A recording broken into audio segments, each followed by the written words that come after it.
In front of a cabin, Mickey is having a smoke while listening to music. When his Discman stops working, he calmly sits down and changes the batteries so he can listen to music again. He also decides to check inside the cabin, only for his friend Ben to suddenly come out telling him to run. Growls can be heard in the house and Ben shoots a few bullets before running as well. It turns out the zombie apocalypse happened a few months ago, so now Ben and Mickey roam the land without a destination in mind. They're both former baseball players, and Ben is very good at killing zombies with a bat. However, Mickey hasn't gotten used to fighting yet. They get supplies whenever they can find them and relax in any area that appears to be safe, just trying to make sense of life. One day, Mickey scratches some lottery cards and gets excited when he discovers he's won $1,000. However, Ben kills his happiness by pointing out that the lottery doesn't exist anymore, and asks to play catch instead. Mickey isn't very enthusiastic, but Ben convinces him by reminding him that they're supposed to love baseball. The journey continues and the duo finds another cabin in the woods. Ben goes inside first and checks that it's empty before they finally relax. Since there's nothing useful in the house, Ben decides to go fishing to catch something for dinner. Mickey continues to be apathetic and pulls out all the canned fish they have in their bags, so Ben tells him to start a fire. However, Mickey puts on his headphones and walks away. Later, Mickey finds the bodies of a few zombies that Ben just killed and freaks out because he remembers Ben saying that there wouldn't be zombies in the woods. Ben corrects him because he actually said that there would be fewer of them, which so far has been true. After traveling a few more miles, the duo finds an abandoned car. Ben opens the door and a zombie comes out, so he quickly shoots it in the head. He then gets in the car and is disgusted by the horrible smell. Luckily, the car still works, so they use it to keep traveling. Now they can ride smoothly through the roads and enjoy the view, although the radio doesn't work. One afternoon, Mickey remembers a girl he used to date and convinces Ben to go to her house. While Ben checks for zombies, Mickey listens to his ex's music and sniffs her panties. He ends up taking those panties and her perfume. In the garage, Ben finds some useful tools and a pair of walkie-talkies. Mickey also finds toothbrushes and they can finally clean their teeth after a long while. Afterward, Ben modifies the back seat of the car and creates an open space that they fill up with sheets and pillows. Mickey wants to stay in this house but Ben refuses, so an argument ensues. Ben reminds Mickey that they were stuck in a house for 3 months and they ran out of food, so they had to eat dog food and later the dog itself.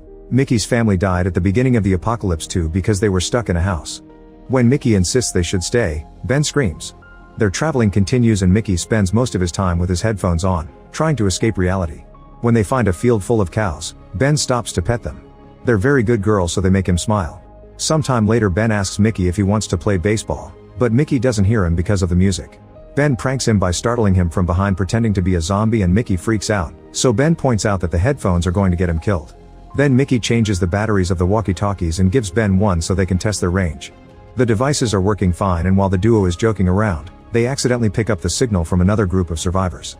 A woman named Annie and a guy called Frank talk about a camp, going grocery shopping, and even watching movies. After some hesitation, Mickey contacts them and asks if he and Ben can join the camp, promising to work hard to help. However, he's told that the camp has no vacancies, and that he shouldn't try to find them. Frank also asks him to stay out of their frequency and hangs up. Mickey keeps begging them for help to no avail. Ben doesn't look bothered by this and Mickey finally snaps. He goes on a rant about the situation, saying he's tired of sleeping in random places, having to hunt for a living, and dealing with Ben's bad smell.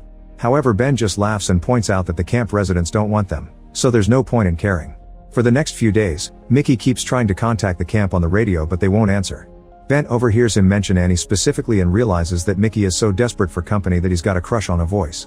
He starts mocking him for it, saying he imagines a very attractive woman like in action movies but in reality she's probably just an old hag. Mickey insults Ben by saying he's the only person he knows who gains weight during the apocalypse, but Ben isn't offended and says that he's the only person Mickey knows, period. Later, the duo stops at a motel and Ben waits in the car while Mickey insists on checking the rooms in case of survivors. Just like Ben predicted, one of the rooms is full of zombies, so he has to go out to fight them while Mickey hides as usual. Mickey also complains, saying they could just leave and that Ben doesn't have to kill every zombie they come across. An argument ensues and Ben dares Mickey to fight the zombies himself, reminding him that they killed his family. Since Mickey is still scared and doesn't move, Ben has to do all the work again. In the forest, Ben finds a waterfall and screams in excitement because he can finally have a shower. Mickey is sleeping in the car and is suddenly startled awake by a zombie appearing at the window. At first he yells for help and grabs the walkie-talkie, hoping to contact Ben. However, he notices that the zombie is a very attractive woman who is pressing her chest against the window, so Mickey decides to get naughty with his hand. When he's about to reach the climax, the zombie's brains are blown up by a shot. It turns out Ben is back and when he sees what Mickey has been doing, he starts laughing like crazy and leaves, wanting to give his friend some privacy to finish. As the journey continues, the duo keeps finding random houses in the woods, but they are always empty. They have to drop the car because it runs out of gas. One day they find a building with a really nice bedroom, so Mickey announces that they're staying the night because he wants to sleep on a real bed and he won't take no for an answer. Then he starts unpacking, only to notice that his headphones are gone. Mickey rushes outside and finds Ben making arrows while listening to music. When Mickey asks for his Discman back, Ben refuses to give it to him, saying that if Mickey wants to sleep inside a room with not much chance of escaping, then he can't be distracted. Ben is tired of having to fight for both of them and wants Mickey to have a wake-up call. Mickey pouts like a kid and throws the arrows to the ground in protest. During dinner, Ben teases Mickey for what happened in the car with the zombie girl, but Mickey ignores him and goes to the bedroom. He tries the walkie-talkie one more time and to his surprise, Annie answers. She says she'll get in trouble for talking to him and explains that the camp isn't as good as he imagines. Mickey insists he wants to go anyway since it'd still be better than sleeping in a tree. He also shares that he and Ben didn't really know each other and just were together on the team when the tragedy happened. Annie thinks Mickey whines too much and hangs up. Meanwhile, Ben listens to music and dances in the living room while drinking. Suddenly he hears some weird noises and goes to investigate. After taking care of the issue, he finds Mickey still sleeping like a baby, and Ben is so tired of him not caring about the danger they're constantly in that he decides to play a prank. He leaves the bat on the bed and goes to the woods where he checks on a zombie he captured earlier. Ben drags the zombie to Mickey's room and yells at him to wake him up before locking the door. Mickey desperately yells for help, but Ben tells him he has to learn to defend himself.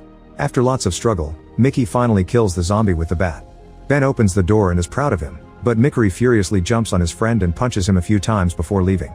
In the woods, Ben finds Mickey having a breakdown. Mickey tells him about his conversation with Annie and Ben brings him back to the house. After they wash up, Ben tries to cheer Mickey up with baseball and some funny voices. He also reminds him that Annie was just a voice on the radio. From then on, Mickey starts paying more attention and helps around. He goes fishing and doesn't listen to music as often so he and Ben can chat. When they find an orchard, they get to eat lots of apples and play baseball with them. Eventually they find two cars, so they try to take the gas from one to refill the other one. Mickey notices that the engine is hot, meaning the drivers must still be around. Ben yells hello but nobody answers, so he decides to take the gas anyway. Suddenly Jerry surprises Mickey from behind and takes him hostage with a knife as he asks for the car keys, saying he needs to go to Arizona. Ben pulls his gun out and explains that he doesn't have the keys. He also doesn't believe that Jerry will hurt Mickey. He points out there's probably nothing in Arizona and Jerry has no reason to do this. Jerry starts ranting about a group of people who made him work through the winter with the promise of a gun, gas, and food for him to go home in the spring, but they didn't keep their word. He refuses to explain who they are though. When Jerry threatens Mickey again, Ben puts the gun down and tells him that the keys are in the car. Jerry lets go of Mickey and gets in the vehicle, only for Ben to reveal that the keys are in his pocket. A furious Jerry insults him and tries to run away, but Ben follows him and shoots him down. Mickey calls Ben out for killing a normal human and Ben claims self-defense, so an argument ensues. At that moment another car arrives and Ben pulls out his gun again. A female voice explains she only came for her other car and everyone agrees to behave. The woman and her bodyguard start filling the abandoned car's tank while asking questions about Jerry.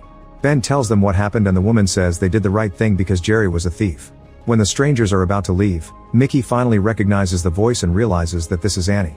She responds by shooting Ben in the leg and scolding Mickey for not letting the matter go. She takes Ben's keys and throws them in the middle of the field so they can't follow them. And she says that if she sees them again, she'll kill them both. After Annie and her bodyguard leave, Mickey looks for the keys to no avail. Ben can't help because of his wounded leg and tells him to rest for now since it's getting dark. In the middle of the night, the boys are awakened by a weird noise. They turn on the lights and discover a horde of zombies approaching their car. Mickey wants to run away and leaves the car, but Ben can't move because of his leg so Mickey is forced to go back. The next morning, the guys are still trapped in the car because the zombies are surrounding them. Mickey tries to cope by listening to music, but it isn't enough to cover the noise. Ben opens the sunroof and fires his gun, but he can't kill enough zombies to scare them and has to close the sunroof quickly before the creatures reach inside. Then Mickey insists they should hotwire the car, but Ben points out they've already tried and failed because it's not as easy as movies make it look. Another argument begins and Ben blames Mickey for the situation, since he triggered Annie into shooting him. Several days pass but the zombies never leave.